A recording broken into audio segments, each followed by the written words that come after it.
Marshall in the middle. I've been coaching. I think it was for about pretty much since I got out. Yeah, youth football and youth baseball, man. It's been fun. So when did you get out? I got out in 2009, December 27th. Oh wow. So not far after I did. Right. I uh I was with First Sergeant Sutton for a little bit after you, and it was it was cool. I liked First Sergeant Sutton. He was a you, but he was cool. Oh, that's it. That's cool. So tell me about tell me, if you don't mind, I'd love to take some time if you don't mind. We can talk and maybe share about a little bit about your past and your upbringing and stuff. Where are you from originally? I was born and raised in Denver, Colorado, and growing up, there's a lot of problems growing up, but fouling with the wrong people and was doing now things I wasn't supposed to be doing, and I ended up living with my grandma for a while, and she put me on the right path, and graduated high school. Ended up going to college right out of high school, and uh, not too long after that, that's when I enlisted. What was young Steve like? Like, what did you want to do when you grew up? Were you a baseball and football guy? Oh, absolutely. Baseball was my first love. And then I was introduced to football at a young age and fell in love with that as well. Um, I've always had a passion for baseball and football. It's always been something I've enjoyed. Played semi-pro for about 4 years, and I ended up hurting myself at work. Tore my shoulder up pretty good, and I this was the first year I haven't been able to play, and it's been killing me. But this coaching the youth, man, it's been fun. I've been coaching youth, like I said, pretty much since I got out. It's been baseball for forever, and then it's been football the last 9 years, 10 years. Yeah. So, what's your favorite part of coaching? Is it connecting with the kids, or is it seeing them learn success? What is it about it that you get such a thrill out of? So when these boys were younger, kindergarten, third grade, elementary school, it what did it for me is you tell them this is what you have to do, and you show them, and you go over it over and over and over, and then finally it just clicks for them, and they just do it, and their eyes light up. That's what did it for me. They get so excited. Like, I did it, coach. I was like, yeah, there you go. It's exciting. It's exciting. Yeah, right. That's awesome. That's awesome. Do you remember someone when you were young that was a mentor to you that picked you up, when you needed encouragement? My grandma and grandpa did. My grandpa was in the army as well. He was a ranger, and he he was hard, but he was fair, and he did a lot for me, man. Like it was, I look up to him. I look up to him still. What is it about those young times as a kid that shapes you into a mentor that you have become today? I go a lot off of life experience. Like I said, it fell in with a lot of bad people, and there's too much bad in the world now. I don't, and these young men have a bright future ahead of them, and I'd like to see them succeed. They don't need to go down the path that I was going down. It's not a good thing, and if I can prevent even just one person, if I could change one person's life, I consider that successful. So where were you headed? Tell me about the path. Show me, shine some light on that path that you were walking down, that you found yourself at. Tell me, take me there for a minute. So, God, I had to be about 11, 12 years old. I was um, started smoking weed. I was drinking. Uh, Started hanging out with a bunch of gangbangers, and it wasn't good. I was doing that for years. Um, it wasn't until high school, as a matter of fact, where uh, I ended up meeting she's my ex-wife now, but I met my wife, and she's like, "Look, if you're gonna keep doing this, I can't be with you." And at the time, I was like, "Yeah, whatever. I'm just using you for what I need." But it kind of, she grew on me. Amen. But now we ended up getting divorced a few years ago, about 5 years ago now, and I wasn't doing what I was supposed to be doing. I was drinking a lot and uh, had a pretty high, pretty bad temper, and I was on my way to. I found some things out. I was on my way to handle some business, and ended up. I don't know what happened, but next thing I knew, I found myself pulling into my brother's mom's church. She's the pastor there, and I ended up giving myself to the Lord that night, and I've been happier ever since. Amen. Right. It's Amen. interesting. It's interesting what comes to you when your ego has run out. It's like your ego runs, but it gets to the end, and you find yourself in a parking lot where you're asking Yeah. for forgiveness. Yeah, right. Amen. Thank you for sharing that. Tell me about, if you don't mind, tell me about that experience, the feeling of love. Do you remember the warmth and understanding when maybe maybe you could have prayed, Jesus, take the wheel, or all those kinds of things? Was there a time like that? I was dabbling in some things I shouldn't have. I let something in that was not very good, and over the years it got worse and worse, and I remember the night, like I fell to my knees. I was praying. She was praying over me, and I just felt this tingling sensation, and like seemed like everything just kind of released. I guess is the best word to describe that. Amen. Right. Amen. It was a heaviness that was just lifted, Amen. and Amen. I've been It's chasing that feeling ever since. Yeah, right. Well, let me tell you, it's a the that elation, that joy, that inner peace is a loving, wonderful thing, and I promise you, it can be had again. But you gotta, just like you chased, maybe many of us might chase drugs at times, but if you chase the spirit at times, you can have that feeling again, and so I'm so proud of you. I'm so proud of you. Tell me about joining the army. What to take me back to young Steve turning into I remember you showing up in my formation, and you were a kid. You were there. You were brand new, right? Right, Yeah. right. Just Take me back. catchy. Take me back to that. Uh, so like I said, my grandfather was a big influence on me. He was a ranger, and I from a young age I just always wanted to be in the army. I knew I was just gonna do it.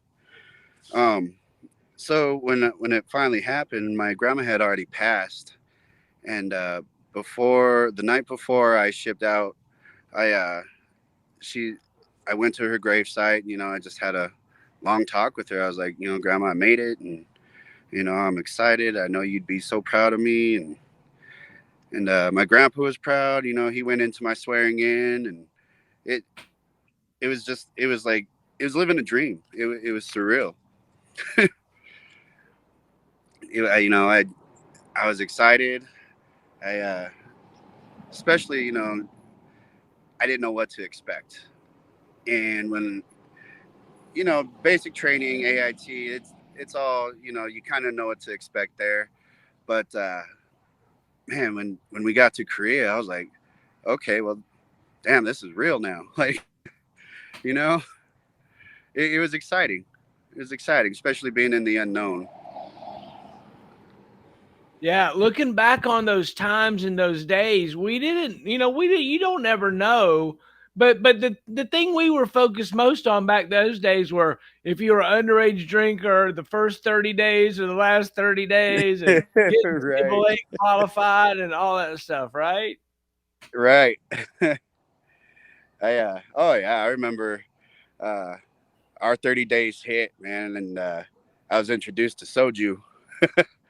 And I think I saw you that night on post. I don't remember where, but you got mad and you're like, "What are you doing?" I was like, "Hey, Top, I go to parade rest," and I'm like, "Hey, Top, I'm not gonna lie, I'm drunk." You're like, "Have you been here 30 days?" I was like, "I sure have, for Sergeant." He's like, "What did you say?" He said, "Oh, all right then," and you carry on, and you walked away. I was okay, cool.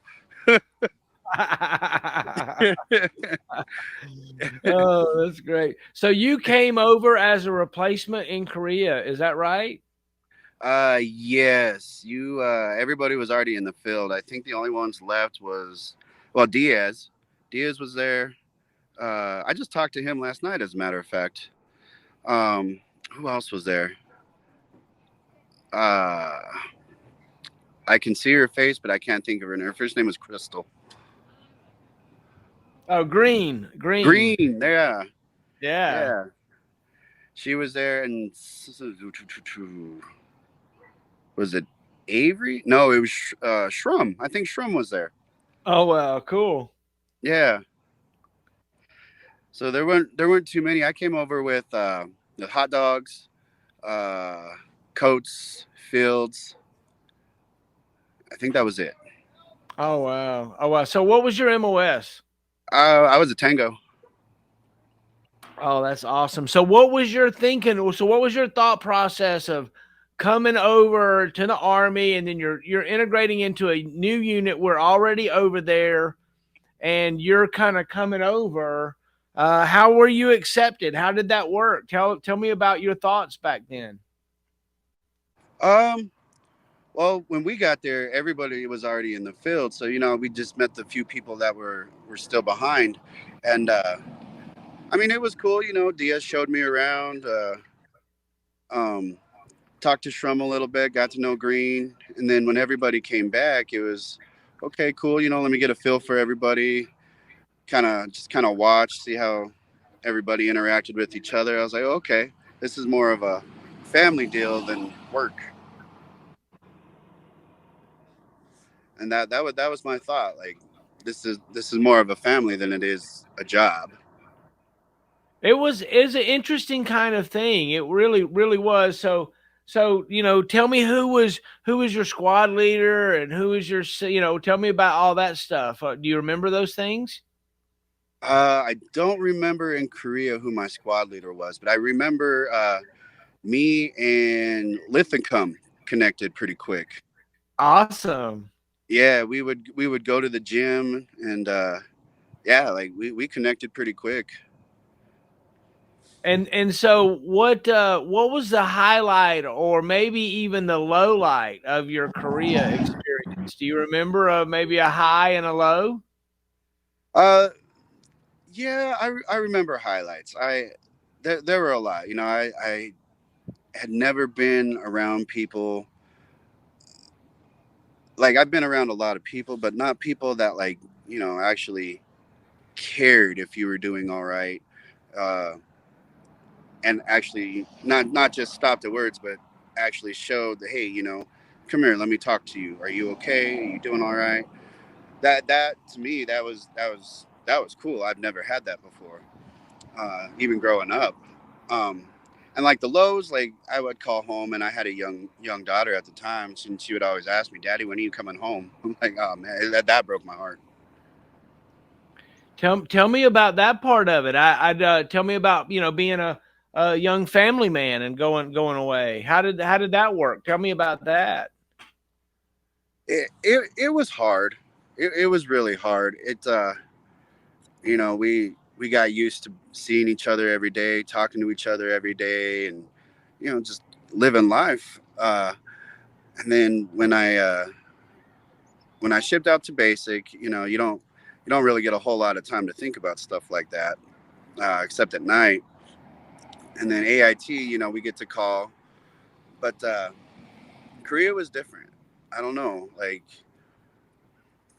things had to be set up, especially the time difference. You know, it's daytime here, it's nighttime there, so that was kind of hard to try and navigate that, especially calling at a time where, God, how old was she? She was 4.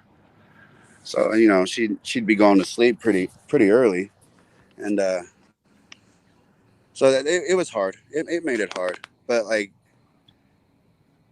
I don't know. I enjoyed my time in Korea. So tell me about after Korea. What would you go to Hood? We all went to Hood after that, right? Yeah, we all went to Hood. That's where I ended up finally. After a while, it just wasn't healing right. Wasn't healing right. That's actually what put me out. What happened now? What got hurt? Uh, the ACL was gone. The PCL was torn. The meniscus was torn. There was no cartilage, and the LCL. The doctor said if they had stretched anymore, they would have snapped. Oh man. Yeah, it was just gone. I basically was in the army with no knee. So you ended up to take it getting a medical discharge. Yeah, they medically discharged me. Um, they didn't even give me the choice. They're like, no, you can't keep doing this.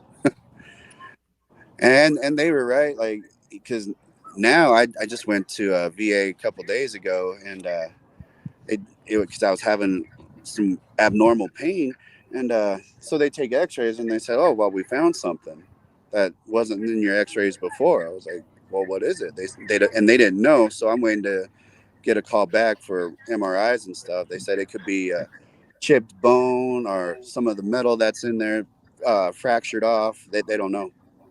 I just pictured a Bowie knife or Bugs Bunny or something sitting up in there, you know, just like, hey.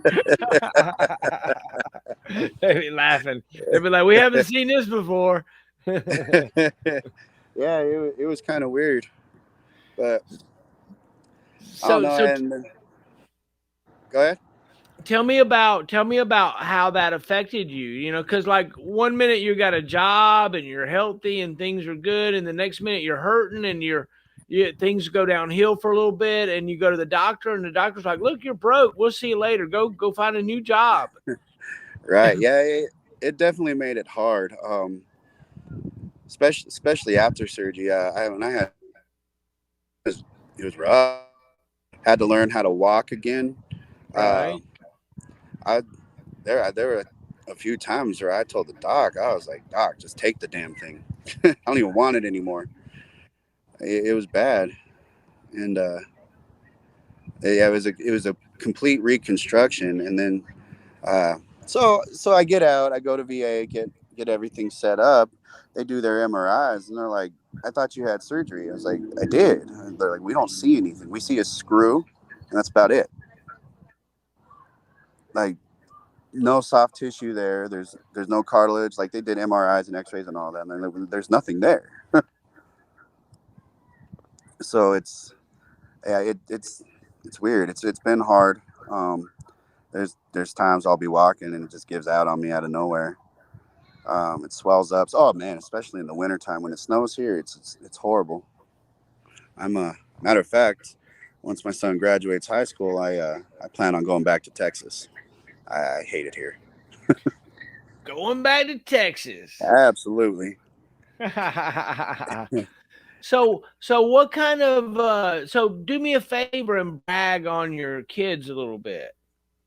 Okay, so Oh, I love talking about my kids. My oldest, um, she was a baseball star, man. She played baseball from God, kindergarten all the way through high school. She had interviews in newspapers. She's been on the news locally here. She's had colleges come out and look at her for baseball, not softball. She has no interest in softball. This is all baseball. She's had colleges come out and look at her and talk to her. Her freshman year of high school, she made varsity. She ended up lettering in baseball, and yeah, she's baseball star. What position? Second base. That's awesome. Yeah, yeah. And then my middle, she's all about modeling and acting. She actually just got a modeling contract with God, what's the name of it? John Casablanca, and she's been getting like little parts in like commercials and stuff. So that's her thing. She loves it. And She then my son, gets her beauty from you, man. Gets that beauty from you. oh oh no, I sure hope not. uh, and my son, he's all about football. He loves football. He's been playing. Uh, Man, he's been playing tackle football since kindergarten. He played up his first 2 years. So in kindergarten out here, they're supposed to be in flag, teach him the fundamentals and everything. He's always been a pretty big kid. So kindergarten he played with the first graders. In first grade he played with the second graders. And man, he's just an amazing kid. He's grown so much in the sport, and uh, he got an invite last year to try out for the state all-star team, and he made it. All right. Yeah, he's had high schools contacting us, wanting him to go to their school. He has a couple D2 colleges looking at him. Like, I Wow. mean, they can't do a whole lot right now, but yeah, it's gonna break your heart, Todd. But he wants to go to Bama. Hey, it'll be all right, man. It'll be all right. Hey, that'd be where I'd want to go too if I was a young kid. I'd want to go work for Saban, you know. Oh yeah, absolutely. And you know what? He last year he made offensive player of the year, and he's a lineman. That's awesome. Oh yeah, like he's killing it. Um, but yeah, he said he has three schools that he's looking at. He's looking at Bama as his number one, Oregon, and Colorado, University of Colorado. That's neat. So so what year is he now? Is it sophomore or junior? He's in eighth grade. Oh, eighth grade, dude. Dude, Eighth grade. hey, look, by the time he's eligible for college, I'm serious. By the time like we'll be doing friggin' college football games on the moon and stuff. It'll Oh, it'll be crazy. amazing. And they'll have I don't even know, dude. Our world is progressing so fast into It is. either goodness or badness. I don't know which, but it's really neat, right? So when I see guys like you and you're with your kids and you're watching them at their level where they're succeeding and successful, there's so much love and gratification and awesomeness there, right? Isn't Right. that cool? Isn't Oh, it's that amazing. cool? It's Yeah. amazing. I thank God every day for it. Yeah, Every that day. keeps us going because otherwise somehow we would get lost in some kind of sea of oblivion of crapness that is just not right. That is just not right.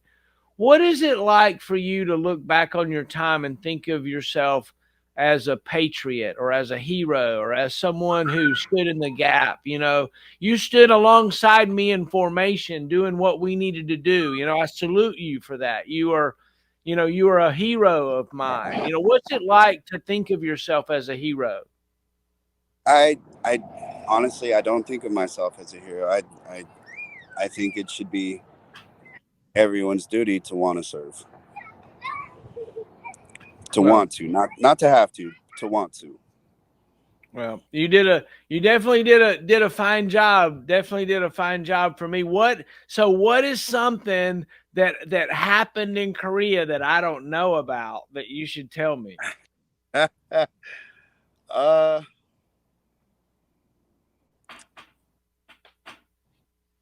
I have no comment on that. That's so funny, right? You know, most of us can't really think of anything. There's most of us, you know, we just everything just blends into love. Isn't it wild as you look back on that time and all the foibles or blown tires or dispatches that weren't properly signed or whatever it happens to be, it all just kind of turns into love at the end of the day, right? Or getting lost on the way to the field, you know. I'm not going to mention any names. Oh my gosh. Oh, that's great. That's great. What kind of things do you remember? Do you remember some good times from back in those days? Do you remember something that you could mention? You know, there weren't very many bad times. There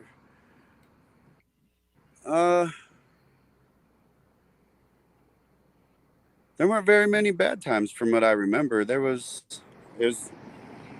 wasn't a whole lot of problems. I mean, big problems.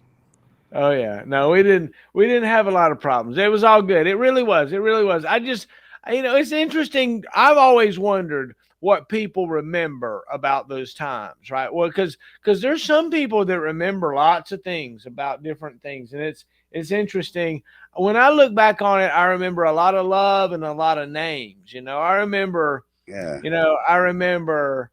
You know, a bib was a name that Wow. that was around a lot, right? Yeah. You know, Turner. Lucero, Holden. Oh yeah. I see her post every now and then. Ruth. Yeah. You Who remember else? Turner? Yeah, Turner. Yeah. Turner, yeah.